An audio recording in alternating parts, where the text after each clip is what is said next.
Good evening. We are in the last part of tenses of future tense and its usage in English language speaking. Before that, we'll go for a small recap about what is tense and that previous tense forms such as present and past tense.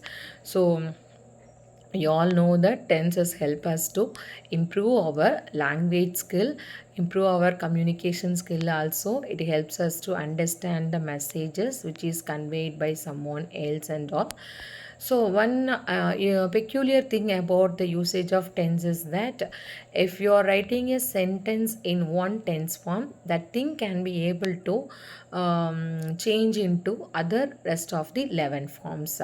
In the sense, overall we have 12 types of 12 tense forms. Whereas if you say I'm writing a novel or else I'm writing a letter, the same sentence can be written in I was writing, I have written, or else I have been writing, I wrote a novel or letter, something like that. So this is only possible in the usage of tenses. If you are understanding the usage of tenses and the accurately, in the sense this thing will help you to write your answers in a better way. And all the 12 forms of tenses are in active cases, that is active voice. So when you are studying about active to passive voice, this knowledge will help you. There is a slight change between the tense and voice. So in a tenses there is a possibility to change one single sentence into rest of the 11 forms. To understand about voices, there is a slight change, that is, yes, if suppose if a sentence is there, just imagine that Rama killed Ravana and all. So first of all you have to identify the types of a sentence form, so which is in a form of past tense active voice. So in a passive form you have to give a mere equivalent category, you are not allowed to change into the another form. If you understand this transformation, then grammar will be very easy. So hope you have some tips to improve your grammar topics of tenses. So here we have the future tense. So what is the usage of future tense? So future tense will help us to talk about events or happens things which is going to happen in a immediate future or in a near future time. For instance, if we will go to Paris next week, or else I will go to Mumbai next month, something like that. And also, in addition, I want to tell you one particular thing. If you want to talk about some event, which is if you aware about the event is going to happen, very sure about the event, in the sense by the time you can use simple present tense to talk about data. For instance, you can say he leaves for Delhi next week.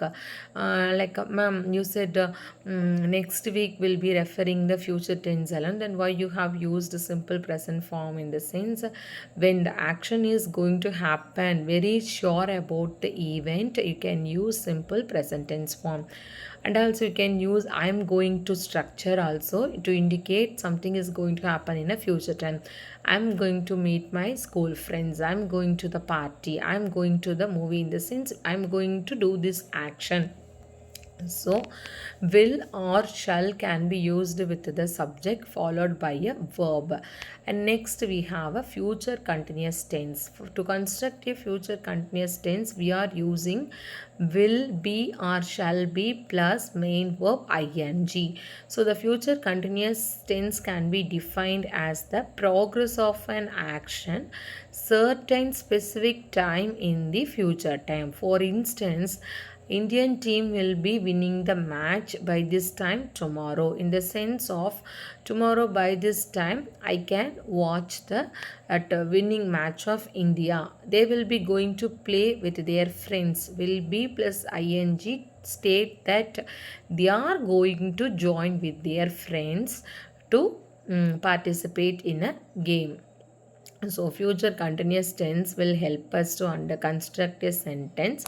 What the progress of an action sometime in the future. And next we are going to see about the future perfect tense. So we all aware that perfect in the sense completeness. Here the word future is adding with the perfect tense. It denotes the progress of an action will end up sometime in the future time. For instance, by the time tomorrow, the man will have sold all the vegetables. In the sense,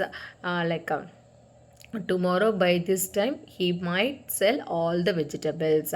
At the end of September, workers will have completed their construction work, or else by the end of June they have completed their project work. When you are using some reference time in a future tense, it denotes that the action will be completed during that particular time without any lapse and all. So in this tense form we have the last form, that is future perfect continuous tense.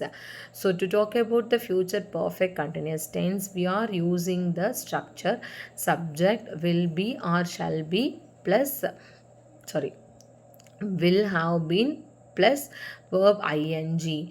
So by adding this present participle form always followed by ing with the main verb, whereas past participle form is having ed or else en kind of a verb structure.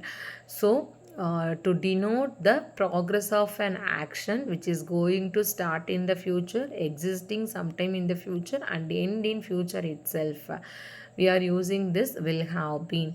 So in a future tense, in all the places you can use only have alone, don't use has anywhere else. If you are using has, will has in the sense, there is no structure in English grammar, will has and all.